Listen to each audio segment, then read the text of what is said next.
Bonjour et bienvenue dans ce nouvel épisode de ma chaîne Oh My Watt. Aujourd'hui, je veux te montrer comment faire l'étude pratique d'un filtre, mais avant, nous allons corriger ensemble l'exercice de l'épisode précédent.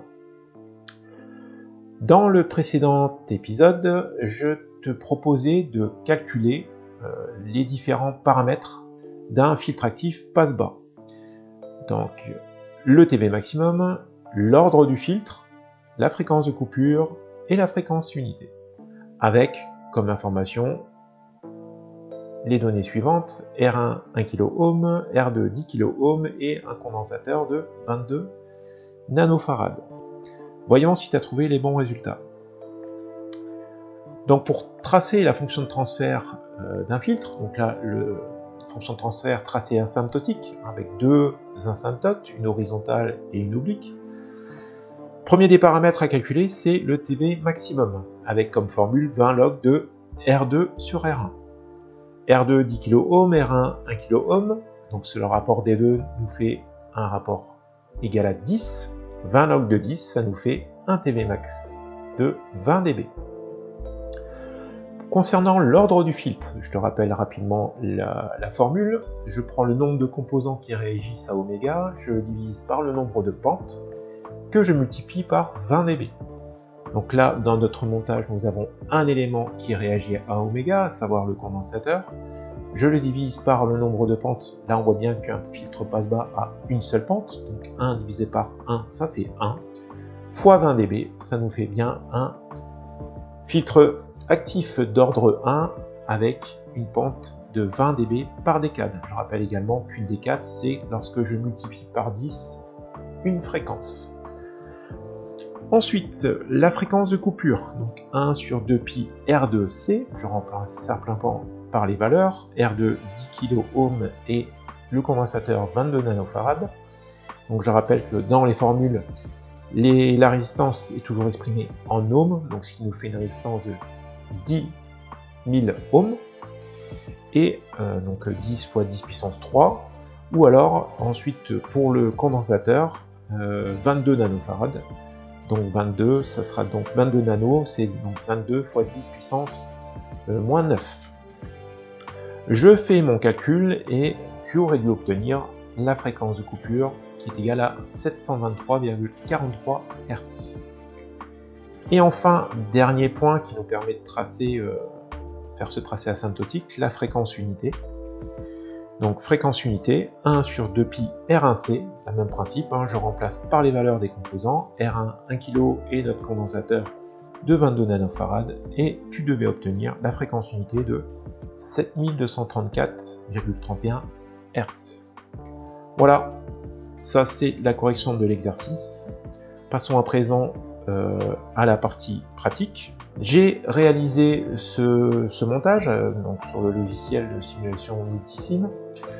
On retrouve ici notre amplificateur opérationnel, notre résistance R2 et notre condensateur C1, il s'appelle ici C1, mais donc de 22 nanofarad, et notre résistance 1 kΩ. Donc on voit bien ici la boucle de contre-réaction,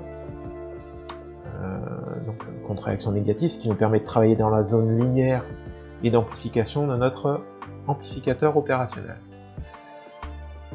À l'entrée de ce montage, on voit ici, j'ai branché un générateur de signaux. Donc, toute étude pratique d'un filtre, je me mettrai toujours dans la bande passante du filtre.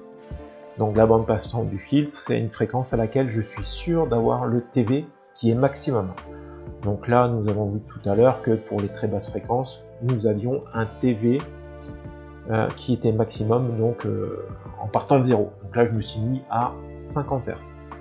J'ai réglé une amplitude de signal donc sinusoïdale d'amplitude 1 volt en pic à pic, pic to pic. Qu'est-ce que j'ai branché également? À l'entrée de mon montage ici, j'ai utilisé un appareil qui me permet de calculer, enfin de mesurer plutôt le niveau absolu en tension à l'entrée de ce montage. Donc ici, j'ai un niveau absolu de moins 6,769 dB. En sortie, on voit ici que j'ai mis le même appareil, je mesure le niveau absolu en tension en sortie du montage. Donc cette fois-ci, j'obtiens 13,210 dB. Formule que nous n'avons pas vue ensemble dans l'épisode précédent.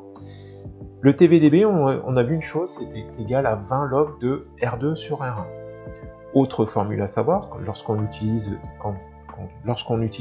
ce type d'appareil, c'est qu'un TVDB, c'est aussi égal au niveau absolu de la sortie moins le niveau absolu de l'entrée. Donc si je fais ce petit calcul rapide, là, je suis dans la bande passante du filtre, là où je suis sûr d'avoir le TV max, et que je fais 13,210 moins, entre parenthèses, moins 6,769 dB, donc moins et moins plus. Si donc on fait 13,210 plus du coup 6,769, on peut s'apercevoir qu'on obtient donc un TVDB de 19,97 dB. Donc en gros, on va arrondir, hein, on retrouve bien nos 20 dB que nous avions calculé tout à l'heure en théorie. Donc j'ai bien un TV max de 20 dB à une fréquence de 50 Hz. Voyons rapidement également ce que ça donne sur l'oscilloscope. J'en avais parlé également dans la vidéo précédente. Lorsque je suis dans la bande passante du filtre, notre signal de sortie est déphasé de 180 degrés par rapport au signal d'entrée. On le voit bien ici. Les deux signaux sont en opposition de phase. Autre paramètre qu'on peut voir, ici j'ai mis des petites étiquettes. En sortie, j'ai une tension pic à pic de 10 volts. À l'entrée, une tension pic à pic de 1 volt, celle que je t'ai montré tout à l'heure. Le TV, c'est le rapport de US sur E. En gros, c'est le nombre de fois que mon signal de sortie sera le coefficient d'amplification. En gros, hein. Si je fais 10 divisé par 1, j'ai bien un coef de x10. Et là, on le voit bien, hein, j'ai pris un exemple qui parle bien. Donc, en mettant une tension d'entrée de 1 volt pic à pic, j'ai bien en sortie un signal de 10 volts pic à pic, le rapport de 10, hein, des R2 sur R1.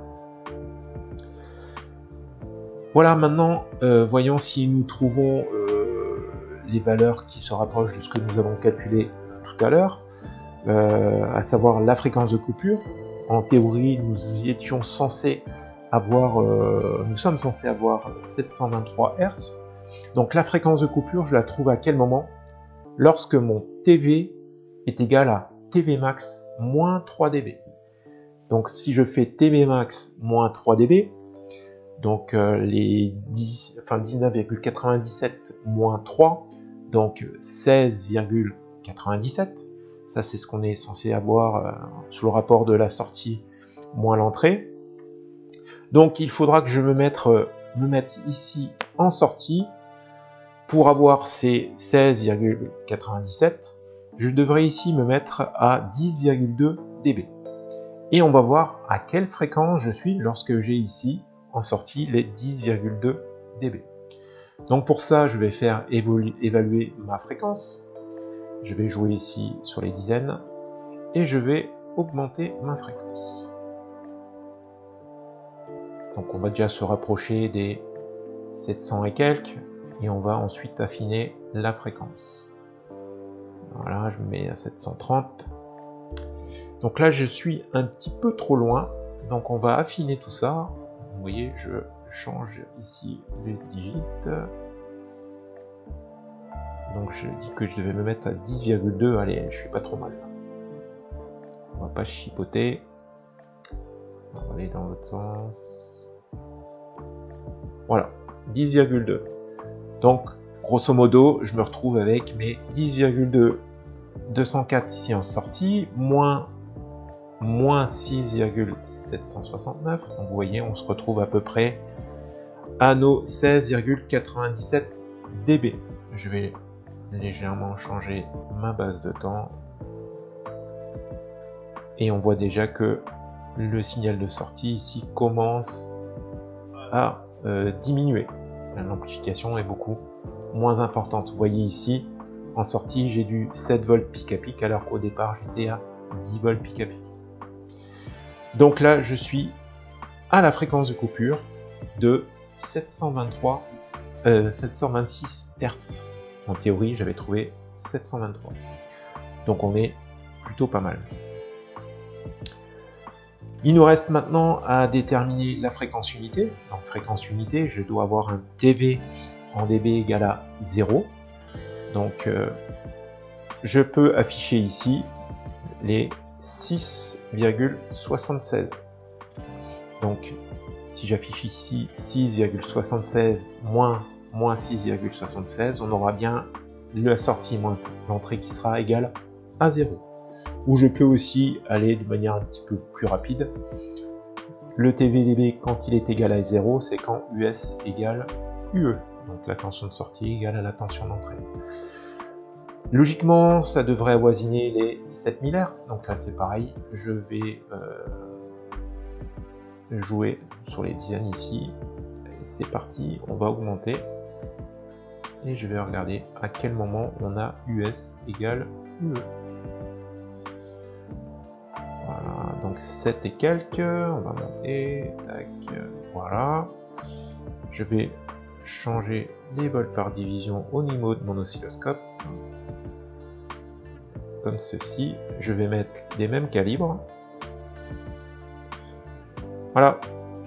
Donc ici, il y a quelque chose près, hein. Alors, je peux affiner encore le réglage de ma fréquence. Et jouer ici, je vais augmenter un peu.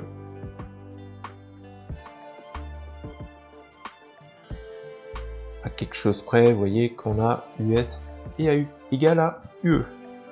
Donc en pratique, en théorie, pardon, on était censé trouver, enfin, on trouvait 7234 Hz. Donc vous voyez ici, on est à 7246 Hz. Alors je peux essayer d'affiner un peu et voir ce que ça donne. Donc là, vous voyez, ça descend un peu. 7200, c'est normal. 7234. Je vais me mettre à peu près à cette valeur-là. Donc vous voyez, à quelque chose près, on est quasiment bon par rapport à la théorie. Regardez, hop. Ouais, c'est kiff kiff. Alors cette différence de mesure, évidemment, c'est ce que vous retrouviez sur de vrais appareils de mesure. Ça dépend de la tolérance des différents composants. Une étude théorique, c'est toujours avec la valeur théorique d'un composant. Une résistance de 10 kΩ fera rarement pile 10 kΩ. Ça avoisinera cette valeur. Voilà, tu en sais à présent plus sur comment on réalise l'étude pratique d'un filtre actif. Donc là, on a fait le filtre actif passe-bas. Tu es à présent capable de faire n'importe quel type de filtre. Je te propose de nous donner rendez-vous dans une prochaine vidéo dans laquelle je ferai l'étude pratique d'un filtre actif passe-haut et je ferai également l'étude pratique et théorique d'un filtre actif passe-bande. Si cet épisode t'a plu, si elle t'a été utile, n'hésite pas à faire un commentaire, liker, partager et je te donne rendez-vous dans un prochain épisode. Allez, merci pour ton attention et je te dis à très bientôt. Allez, bye.